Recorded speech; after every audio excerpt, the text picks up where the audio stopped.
Hello, I am Rajesh Kumar Sethi. Hope you all are fine and safe at home.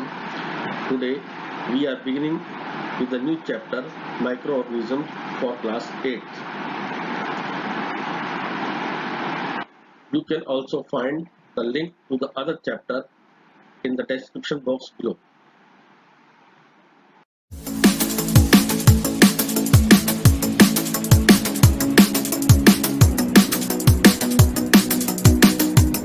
Don't forget to hit the subscribe button, click the bell icon, like, comment and share my videos.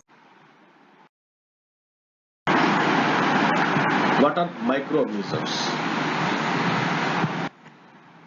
You know very well, a large variety of organisms exist on the surface of the earth. Most of them we can see, but there are some organisms that cannot be seen with the naked eyes. That is, they are very small in size. हम इस अर्थ के ऊपर बहुत सारे organism देखते हैं. उनमें से कुछ ऑर्गेनिज्म ऐसे भी होते हैं जिनको हम नेकेड आई से नहीं देख पाते हैं. कारण क्या है कि वो इतने छोटे होते हैं, they are very small. That's why can not be seen with the naked eyes. और ऐसे ऑर्गेनिज्म को देखने के लिए हमें स्पेशल डिवाइस की जरूरत पड़ती है जिसे माइक्रोस्कोप कहते हैं, और ऑर्गेनिज्म को हम माइक्रो ऑर्गेनिज्म कहते हैं. और इनकी study, the study of these micro organisms is known as microbiology. Most organisms are hardy and can be found almost in any kind of environment. यहाँ इसकी खासियत दे रखी है, ये जो ऑर्गेनिज्म है ये किसी भी टाइप के एनवायरनमेंट में पाए जाते हैं, आसानी से मिल जाते हैं. चाहे वो हॉट डेजर्ट हो, चाहे पोलर आइस कैप हो, या सोल्ट वाटर हो, या मार्शी लैंड हो, और इवन हमारी बॉडी के अंदर भी या दूसरे ऑर्गेनिज्म के बॉडी के अंदर भी ये पाए जाते हैं. अब आती है हमारी टाइप्स ऑफ माइक्रो ऑर्गेनिजम्स. ये माइक्रो ऑर्गेनिज्म कितने प्रकार के हैं, कितने टाइप्स के हैं? ये माइक्रो ऑर्गेनिज्म यहाँ 5 टाइप के शो कर रखे हैं: bacteria, algae, protozoa, fungi and viruses. अब हम पहला ऑर्गेनिज्म लेते हैं, फर्स्ट काइंड का माइक्रो ऑर्गेनिज्म, उसके बारे में डिस्कस करते हैं. वो है बैक्टीरिया. ये सिंगल सेल का बना होता है and it is very tiny, that is very small in size. और ये जो है कॉलोनीज में ग्रुप के अंदर रहते हैं. यहाँ ये 3 प्रकार के बताए गए हैं. रोड शेप बैक्टीरिया को हम कहते हैं बेसिलाई, और स्फेरिकल शेप मतलब गोल जैसे हो उन्हें हम कहते हैं कोकाई. और यदि ये स्पाइरल फॉर्म के अंदर हो तो बोलते हैं स्पाइरिला. यहाँ आप इनकी शेप दे सकते हैं रोड जैसी शेप है इसकी.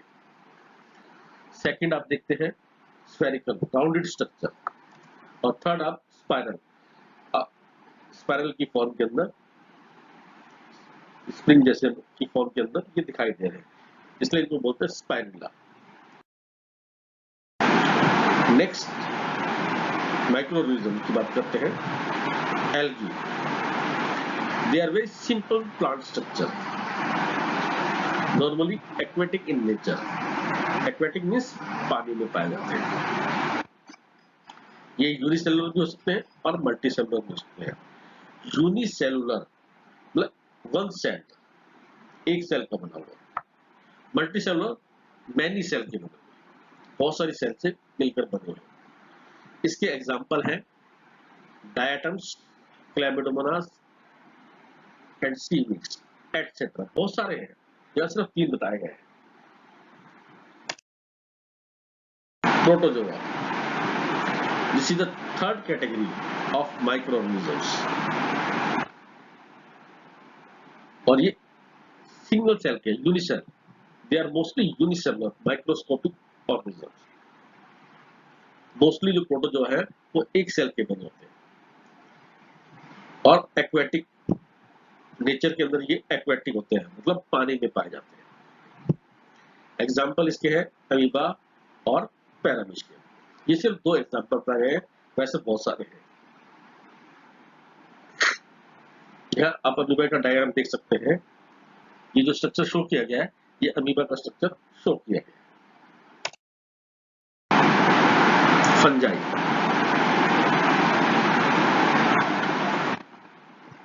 फंजाई जो है they are plant like organisms but do not contain chlorophyll. मतलब ये प्लांट जैसे ऑर्गेनिज्म है, परंतु इनमें क्लोरोफिल नहीं होता है। नॉर्मली प्लांट के अंदर ग्रीन कलर का पिगमेंट होता है, जिसकी वजह से उनकी जो लीव्स है वो ग्रीन कलर की होती है, या उनका स्टेम भी ग्रीन कलर का हो सकता है। ये यूनिसेलुलर भी हो सकते हैं और मल्टीसेलुलर भी हो सकते हैं। और नॉर्मली ये वार्म और मॉइस्ट प्लेस के ऊपर पाए जाते हैं। या यूनिसेलुलर का एग्जांपल देखा ईस्ट, और मल्टीसेलुलर का एग्जांपल दे रखा है राइजोपस ब्रेडवुड। वायरसेस, वायरसेस इस अर्थ पर पाए जाने वाली सेल से भी छोटे होते हैं। इनको इलेक्ट्रॉन माइक्रोस्कोप की हेल्प से देख सकते हैं। ये लिविंग और नॉन लिविंग की बॉर्डर लाइन पर है, मतलब अगर ये बॉडी से बाहर है तो नॉन लिविंग, और बॉडी के अंदर है तो लिविंग हो जाते हैं। तो इसलिए इनको लिविंग और नॉन लिविंग की बॉर्डर लाइन पर रखा गया है। अब ये माइक्रोस्कोप ऑर्गेनिज्म कहाँ पाए जाते हैं? जैसा कि आपको पहले बताया जा चुका है कि माइक्रो ऑर्गेनिज्म यूनिसेलुलर और मल्टीसेलुलर दोनों टाइप के होते हैं। ये हर टाइप के एनवायरनमेंट में पाए जाते हैं, चाहे वो कोल्ड एनवायरनमेंट हो, या हॉट स्प्रिंग हो, या डेजर्ट हो, या मार्शी लैंड हो। ये पहले बता चुका हूं मैं आपको। ये ह्यूमन की बॉडी के अंदर भी पाए जाते हैं। कुछ माइक्रो ऑर्गेनिज्म ऐसे होते हैं जो दूसरे की बॉडी में जाने के बाद ग्रो करते हैं, जबकि जो सेकंड ऑर्गेनिज्म है वो फ्रीली एग्जिस्ट करता है। कुछ माइक्रो ऑर्गेनिज्म सिंगल पाए जाते हैं और कुछ ग्रुप में पाए जाते हैं। एग्जाम्पल है अमीबा जो सिंगल एग्जिस्ट करता है। फंजाई और बैक्टीरिया की ग्रुप में कॉलोनीज की फॉर्म में एग्जिस्ट करते हैं या पाए जाते हैं। फ्रेंडली माइक्रो ऑर्गेनिज्म मतलब beneficial use of micro organism. Bacteria का यूज हम कुछ फूड बनाने में करते हैं, जैसे दूध से दही बनाने के अंदर लैक्टोबैसिलस बैक्टीरिया यूज होता है। लैक्टोबैसिलस बैक्टीरिया मिल्क को कर्ड में कन्वर्ट करता है। ऐसे ही कुछ बैक्टीरिया जो है चीज, पिकल्स और दूसरे फूड आइटम बनाने में करते हैं। इसके अलावा ईस्ट, ईस्ट का यूज जो है ये भी माइक्रो ऑर्गेनिज्म है। ब्रेड बनाने के अंदर, केक, इडली, डोसा, ढोकला, और साथ में ब्रिवरेजेस में भी इसका यूज होता है। ब्रिवरेजेस में वाइन बनाई जाती है फर्मेंटेशन की प्रोसेस से। मेकिंग मेडिसिन, कुछ बैक्टीरिया और फंजाई जो है मेडिसिन बनाने में यूज होते हैं, उन्हें एंटीबायोटिक्स कहते हैं। सेकेंड डेफिनेशन इसकी है, द मेडिसिन दैट किल और stop the growth of disease causing micro organisms are called antibiotics. ऐसी मेडिसिन जो डिजीज फैलाने वाले माइक्रो ऑर्गेनिज्म की ग्रोथ को किल या स्टॉप करते हैं, उसे कहते हैं एंटीबायोटिक्स। सबसे पहली एंटीबायोटिक्स जो है पेंसिलिन, इसकी जो है डिस्कवरी अलेक्जेंडर फ्लेमिंग ने पेंसिलियम फंगस से की। एग्जाम्पल इसके हैं स्ट्रेप्टोमाइसिन, टेट्रासाइक्लिन। एंटीबायोटिक्स को हम लाइव स्टॉक मतलब गाय भैंस जो पालते हैं किसान, उनको और पोल्ट्री के अंदर इन्फेक्शन रोकने के लिए भी करते हैं, यूज करते हैं। और प्लांट में भी इन्फेक्शन या डिजीज कंट्रोल करने के लिए एंटीबायोटिक्स का यूज करते हैं।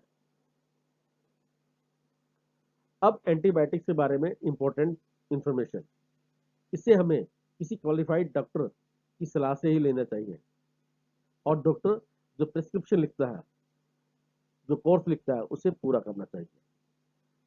यदि हम ऐसा नहीं करते हैं तो मेडिसिन कम इफेक्टिव होती है, और इसे हमें गलत डोज के अंदर डॉक्टर ने जो प्रेस्क्राइब किया है उसी डोज में लेना चाहिए, नहीं तो इसका असर फ्यूचर में कम हो जाता है या असर होता ही नहीं है। और अननेसेसरीली हमें एंटीबायोटिक को नहीं लेना चाहिए, अदरवाइज क्या होता है, जो बैक्टीरिया बेनिफिशियल होता है बॉडी के लिए, उनको ये किल कर देता है। एंटीबायोटिक जो है वह ऐसी डिजीज जो वायरसेस से होती है, जैसे कोल्ड और फ्लू है, उसके लिए अनइफेक्टिव होती है, मतलब उस पर कोई असर नहीं होता। अगर आपको जुकाम है या फ्लू है तो उसके अंदर एंटीबायोटिक्स का कोई रोल नहीं होता है, उस पर कोई असर नहीं होता है। मेकिंग वैक्सीन, अब वैक्सीन कैसे बनाते हैं इसके बारे में हम बात करते हैं। जब डिजीज कैरिंग माइक्रोब्स बॉडी में एंटर कराए जाते हैं तो बॉडी के अंदर एंटीबॉडीज प्रोड्यूस होती हैं, जो इन्फेक्शन से या इन्वेडर से, बाहरी जो माइक्रो ऑर्गेनिज्म अटैक करते हैं बॉडी के ऊपर, उससे फाइट करती हैं। जब भी कोई माइक्रो ऑर्गेनिज्म बॉडी में एंटर करता है तो बॉडी जो है उसे याद रखती है और कैसे उससे लड़ना है ये भी ध्यान रखती है। अब वैक्सीन एक्चुअल में प्रिपेयर कैसे की जाती है? वैक्सीन जो है, जो डिजीज कॉजिंग माइक्रो ऑर्गेनिज्म है, उनकी वीक डोज या जो मरे हुए हैं माइक्रोब्स हैं, उनसे ये तैयार की जाती है।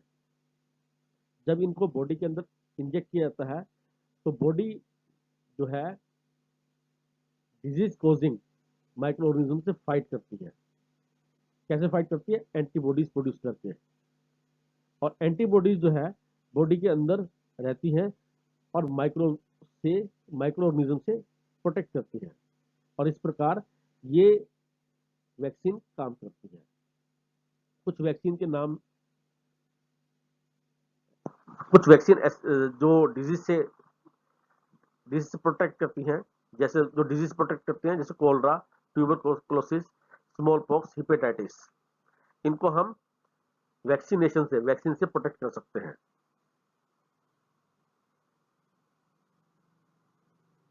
एडवर्ड जेनर ने सबसे पहली वैक्सीन को डेवलप किया 1798 के अंदर।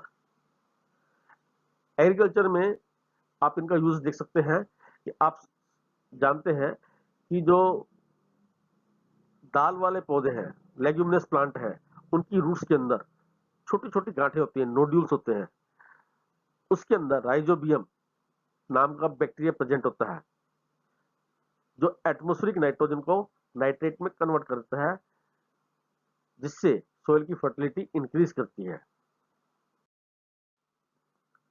माइक्रोब्स जो है एनवायरनमेंट को क्लीन करते हैं, मतलब जो भी घर से एनिमल या प्लांट वेस्ट निकलता है, जैसे हम सब्जियां खाते हैं उनका छिलका निकलता है, ऐसे फल खाते हैं उनका छिलका निकलता है, या कोई एनिमल मर जाता है और उसको हम ऐसे फेंक देते हैं, और कुछ दिनों के बाद वो सारी चीजें सिंपल सब्सटेंसेस में कन्वर्ट हो जाती हैं, और ये जो है माइक्रो ऑर्गेनिज्म की वजह से ही होती है।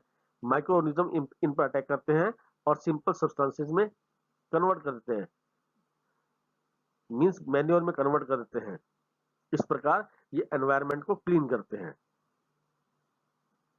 आप एक्टिविटी घर में कर सकते हैं। इस एक्टिविटी में आप 2 पॉट लेंगे और उसमें मिट्टी डालेंगे। एक के अंदर जो घर से जो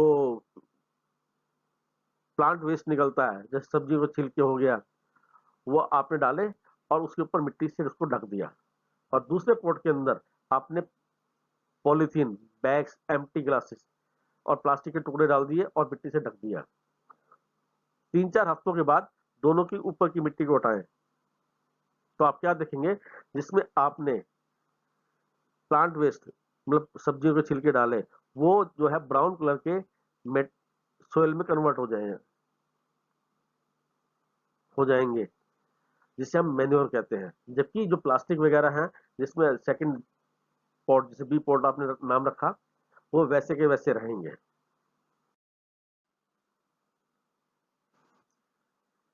We will discuss the further topic in the next video. I think whatever I have explained is clear to you.